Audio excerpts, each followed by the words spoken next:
Donald Trump is removing Kristi Neom from her role as Secretary of Homeland Security. In an announcement today, the U.S. president said Neom had overseen, quote, several spectacular results in her role. He also said she would become special envoy for a new security initiative. Republican senator and close friend of Trump's, Mark-Wayne Mullen, will replace her. Neom has been criticized for how she has overseen the administration's immigration crackdown. The negative reaction has been especially fierce since ICE agents killed 2 U.S. citizens in Minnesota earlier this year. Neom accused them of being involved in, quote, domestic terrorism. Some lawmakers on both sides of the aisle called for her to step down. Mullen will take over at the end of the month. CBC's Katie Nicholson is watching this story and joins us from Washington. So, Katie, what led Donald Trump to make this decision? Well, Ian, there's a lot of scandal here I'm going to try to unpack for you and bad press, and I'm only going to probably cover half of it. But there have been signs for some time that Kristi Neom has really been in the proverbial doghouse for a while now. She just went through 2 bruising days of questioning by the House and Senate committees, at times being absolutely roasted by fellow Republicans on the disastrous immigration crackdown. And I say disastrous because it's been a real PR nightmare for the administration. It's generated so many negative headlines and poll numbers, especially after those 2 American citizens were shot and killed in Minneapolis just weeks apart by federal border agents who, again, she criticized as domestic terrorists, and she has repeatedly refused to walk that back, including under fiery exchanges in those hearings this week. But there's also, Ian, been reporting around luxury private jets that she sought to procure through Homeland Security, all blinged out with living rooms and bars, plush bedroom, and damning reports that she and her special government employee, Corey Lewandowski, both married, have been carrying on an affair. She was asked point blank about that by the House committee, and she sort of batted that away as tabloid fodder. And then there's reporting originally from the Wall Street Journal, but then matched by numerous outlets, that Lewandowski fired a pilot allegedly because a blanket of Neom's had been left behind in another plane, and the pilot had to be reinstated to fly them back, all of which Neom denied this week.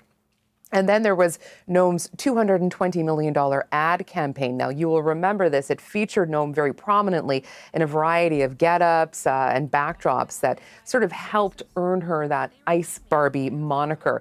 I believe we have a video of her riding horseback out Mount Rushmore, all of this with a sort of key immigration, anti-immigration messaging. A lot of questions about the agencies that won those contracts asked this week, one of which didn't exist until 2 weeks before it was awarded the contract. House and Senate committees tied some of the subcontracts and the winners of those contracts to operatives that Neom had previously worked with in South Dakota and even in her own office. So it started to emerge that her fatal mistake may have been that when she was asked by a Republican senator if Trump approved this big ad campaign spend, and she said yes, Trump didn't like that. He told reporters today he did not sign off on that border security advertising campaign and that he knew nothing about it, trying to put distance there between himself and that campaign. So lots of straw here, Ian, but perhaps that is the straw that broke the camel's back.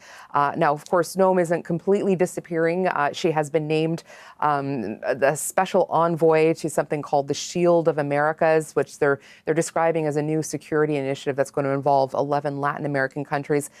She's already posted on social media thanking the president for this new role, and we'll learn more about that initiative a little bit later in the week at Doral in Florida, at the Trump resort where that meeting is supposed to take place.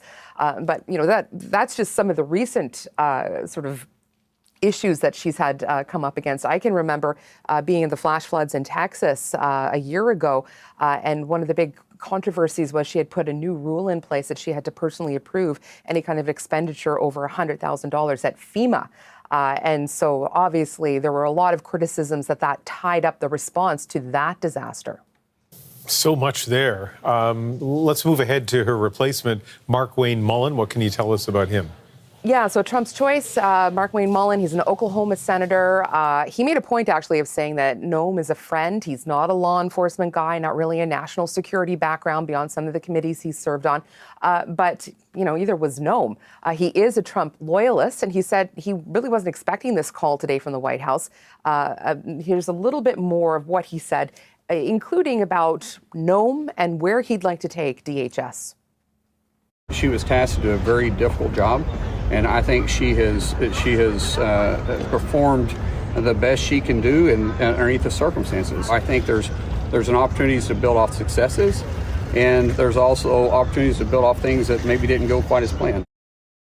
So the next hurdle, can Markwayne Mullin be confirmed to oversee this government department, which, by the way, is currently still shut down?